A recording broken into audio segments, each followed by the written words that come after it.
जय श्री राम। आज हम बात करेंगे कि धनु राशि के जातकों के लिए जनवरी 2025 का जो महीना है, यानी जनवरी का मासिक राशिफल धनु राशि या धनु लग्न के जातकों के जीवन के लिए कैसा रहने वाला है। इस महीने कौन सा ग्रह कब राशि परिवर्तन करेगा, उसका राशि परिवर्तन करने से आपके जीवन पर क्या प्रभाव होगा। जीवन के सभी मुख्य पहलू, आपकी शिक्षा, आपका विवाह, नौकरी, प्रमोशंस, तरक्की, हेल्थ, यात्राएं, कब किस चीज़ से लाभ है, क्या हानि है और क्या सावधानी है, वो सब ग्रहों के माध्यम से गोचर के नियम के अनुसार आपको इस वीडियो के माध्यम से जानकारी मिलेगी। इसलिए वीडियो में अंत तक बने रहें, जिससे पॉइंट टू पॉइंट हम चीज़ों को बताएंगे, सभी नवग्रहों की स्थितियों को बताएंगे और वो आपको क्या देंगे उसके बारे में आपको पूर्ण जानकारी मिलेगी। यानी हमारा ये वीडियो चंद्र राशि पर ही आधारित होता है। आप चाहें तो धनु लगन से भी इसको देख सकते हैं। वीडियो की शुरुआत करने से पहले अगर आप अपनी हॉरोस्कोप दिखाना चाहते हैं, बनवाना चाहते हैं, वर्ग कुंडलियों का अध्ययन कराना चाहते हैं, तो दिए गए व्हाट्सएप नंबर पर अपना बर्थ डिटेल भेज सकते हैं। पेड कंसल्टेंसी होगी। शुरुआत करते हैं आज के इस वीडियो की। सबसे पहले आप ग्रहों के गोचर अपने सामने देख रहे होंगे। 1 जनवरी 2024-25 के दिन ग्रहों का गोचर कुछ इस प्रकार से रहने वाला है। प्रातः 6 बजे का ये गोचर है। अब शुरुआत करते हैं सबसे पहले, और उसके लिए मैं हमेशा से कहता हुआ आया हूँ कि सबसे पहले राशि या लग्न के स्वामी को देखना चाहिए कि वो उस महीने में कैसी स्थितियों में है और उसका सहयोग किस तरीके की स्थितियों में बनता दिखाई हमें दे रहा है। अब आपकी राशि है धनु।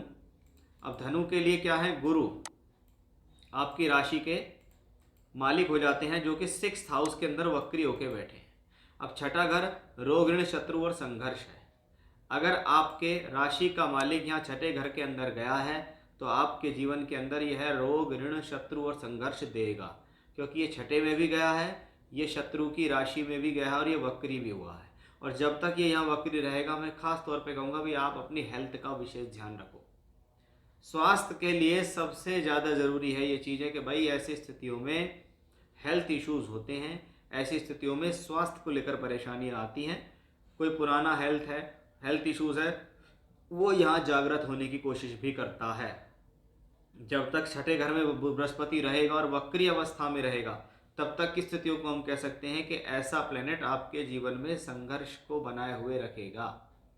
जो भी कुछ प्राप्त होगा वो संघर्ष से प्राप्त होगा। जैसे फॉर एग्जाम्पल ये प्रोफेशन के भाव को देख रहा है तो कर्म क्षेत्र जो होगा वो संघर्षों से होगा। 12वें घर को भी देख रहा है, इसका मतलब है खर्चा भी बना रहेगा, जिम्मेदारियों पर, पारिवारिक स्थितियों पर, यात्राओं पर खर्चा या बीमारियों पर खर्चा। धन भाव को देख रहा है तो धन से संबंधित स्थितियां भी देता रहेगा, लेकिन उसमें बहुत बार क्या होता है, आना जाना बराबर रहता है, आता भी है चला भी जाता है। अब यही बृहस्पति 4th हाउस का मालिक भी है।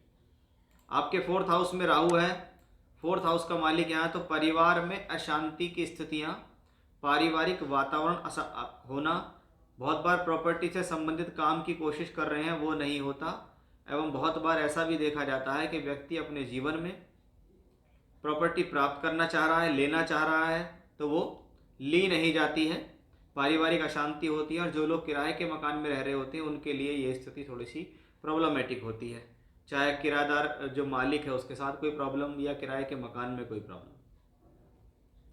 अब आप देखेंगे कि भाई बुध ग्रह आपका 7th भाव का मालिक है, जिससे हम विवाह वैवाहिक संबंधों को देखते हैं। उसका मालिक बुध ग्रह 12वें घर में चल रहा है, लेकिन आपके लिए एक अच्छी बात यह है कि जब तक ये प्लेनेट यहाँ रहा, 7th का मालिक 12वें में और 10th का मालिक भी 12वें में, तब तक आपकी प्रोफेशनल लाइफ में अड़चने भी रहीं और आपकी मैरिड लाइफ में भी प्रॉब्लम्स रही। ये सारी प्रॉब्लम्स, इन दोनों ही प्रॉब्लम्स को सॉल्व करने के लिए बुध का ट्रांजिट जब 4 जनवरी को राशि परिवर्तन करेगा, और 4 जनवरी को राशि परिवर्तन करके बुध ग्रह की पोजीशन आ जाएगी आपकी राशि या लगन के अंदर, जहां से बैठकर वो 7th भाव को भी देखेगा और दशमेश भी यहाँ लगन में या राशि में ही हो जाएंगे। यानी हम प्रोफेशनल लाइफ और मैरिड लाइफ दोनों के लिए अच्छे संकेत, हम नौकरी के लिए, हम व्यापार के लिए, दोनों के लिए अच्छे संकेत 4 जनवरी के बाद कह सकते हैं कि जैसे ही बुध का परिवर्तन होगा वो आपके लिए सकारात्मक होगा, आपके लिए पॉजिटिव होगा। आप अपना जो प्रयास कर रहे हैं उन प्रयासों में आपको सफलता मिलेगी, क्योंकि बुध की स्थिति आपके लिए बहुत सकारात्मक हो जाएगी। भाग्य भी इस महीने देखिए आपका पूरा साथ देता दिखाई दे रहा है कि भाग्य स्थान का मालिक कौन है, सूर्य। वो कहाँ है, राशि में 14 जनवरी तक है। यानी नवमेश का आपकी राशि में जाना एक शुभ योग है, यह आपकी भाग्य के लिए अच्छा है।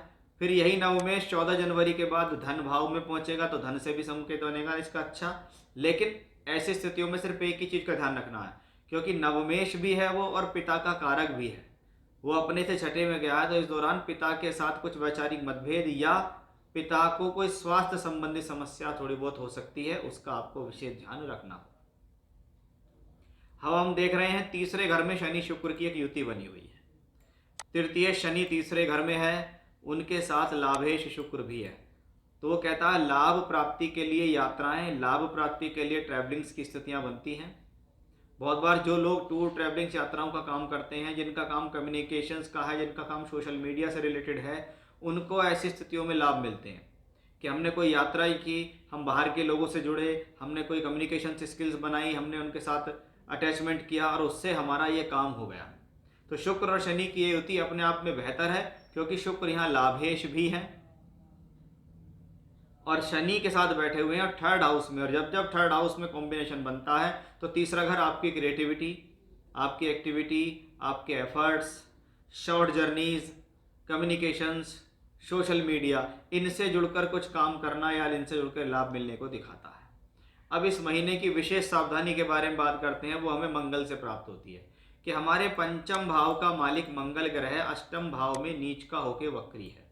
और मैं हमेशा से कहता हूं भैया, जब जब 6, 8, 12 में कोई ग्रह वक्री होकर बैठ रहा हो, ऐसे ग्रह को हल्के हाथ में नहीं लेना चाहिए। ऐसा ग्रह प्रॉब्लम दे सकता है। किस तरीके की प्रॉब्लम दे सकता है? सबसे पहली बात, पंचम भाव हमारे डिसीजंस हैं, हमारी बुद्धि है पंचम भाव।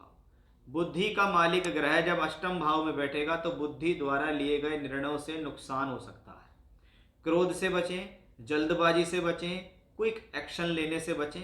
अदरवाइज इस डिसीजन से आपकी नौकरी या व्यापार में लॉस, इस गलत डिसीजन की वजह से, आपके क्रोध जल्दबाजी की वजह से आपके लव रिलेशनशिप में प्रॉब्लम, और यही कॉम्बिनेशन आपकी एजुकेशन को भी प्रॉब्लम देगा। यानी जितने भी लोग पढ़ रहे हैं उनके लिए कहना चाहूँगा भाई, जनवरी के महीने में आप थोड़ा सावधान होइए। आपको किसी भी तरीके का जल्दबाजी भरा हुआ निर्णय नहीं लेना है, नहीं तो ये नीच का मंगल वक्री होकर अष्टम भाव में आपको लॉस देने में सक्षम है।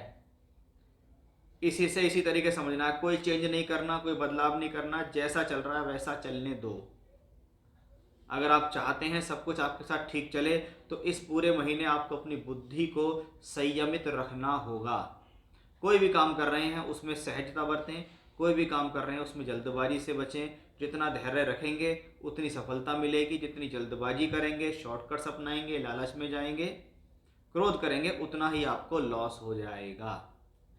तो ये थी वो सभी 9 ग्रहों की स्थितियां जो हमने देखी हैं कि भाई वर्ष 2025 का जो पहला महीना है जनवरी का, उसमें धनु राशि के जातकों को ग्रहों की स्थितियां क्या फल देना चाह रही हैं, क्या लाभ, क्या सावधानी और क्या चेतावनी। जय श्री राम।